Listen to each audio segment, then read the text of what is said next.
અમદાવાદ શહેરમાં ગઈકાલે વાતાવરણમાં પલટો આવ્યો અને પવનની સાથે વરસાદ પડ્યો. વાતાવરણમાં આવેલા પલટાને કારણે અને માવઠાને કારણે શહેરના વિવિધ વિસ્તારમાં વૃક્ષ ધરાશાયી થઈ જવાની પણ ઘટના બની. ગઈકાલે સાંજે અચાનક જ વાતાવરણમાં પલટો આવ્યો. ભારે પવનની સાથે શહેરમાં મોટાભાગના વિસ્તારમાં વરસાદ પડ્યો.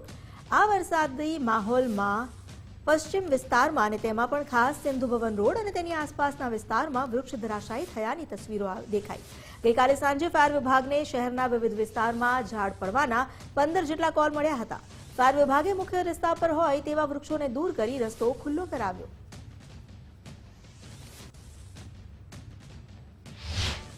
ગઈકાલે સાંજે અમદાવાદ શહેરમાં વાતાવરણમાં પલટો આવ્યો હતો. પવનની સાથે વરસાદ હતો, જેના કારણે કેટલાક વિસ્તાર, એમાં ખાસ પશ્ચિમ વિસ્તારમાં એવા કેટલાક રસ્તાઓ છે કે જ્યાં રસ્તા ઉપર ઝાડની ડાળખીઓ નમી ગઈ હતી, એ તૂટી ગઈ હતી, અથવા તો એવા કેટલાક રસ્તા ઉપર આખા ઝાડ પડી જવાની ઘટના પણ સામે આવી છે. આપ જોઈ રહ્યા છો સિંધુ ભવન રોડ છે અને જાનકી આવાસ યોજનાની પાસેનો આ રસ્તો છે કે જ્યાં ગઈકાલે સાંજે વાતાવરણમાં પલટો આવ્યો. પવનની સાથે માવઠું જોવા મળ્યું હતું અને વરસાદ પણ જોવા મળ્યો હતો. જોકે આ વરસાદ પવન સાથે હતો, જેના કારણે ખાસ પશ્ચિમ વિસ્તારમાં અને સિંધુ ભવન રોડની વાત કરું તો અહીંયા તમે જોઈ રહ્યા છો કે અનેક એવા વૃક્ષ છે કે જ્યાં ડાળખીઓ નીચે નમી પડી છે અને કેટલાક એવા વૃક્ષ છે કે જેનો કેટલોક હિસ્સો રસ્તા પર પડી ગયો છે. અને આપ જુઓ, આ એક લીમડાનું ઝાડ છે. આ સિંધુ ભવન જાનકી આવાસ યોજના છે એ તરફ જવાના રસ્તા પર ઝાડ નીચે નમી ગયું છે.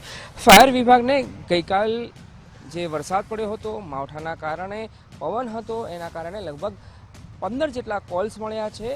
એ કોલ્સના આધારે રસ્તા પરથી ઝાડને દૂર કરી દેવામાં આવ્યા છે. એટલે ગઈકાલે જે વાતાવરણમાં પલટો આવ્યો હતો એ પછી કંઈક આ પ્રકારની પરિસ્થિતિ ઝાડ પડી જવાની હાલ જોવા મળી રહી છે. કેમેરા પર્સન મનીષ દવે સાથે અર્પિત દરજી, ગુજરાત ફર્સ્ટ, અમદાવાદ.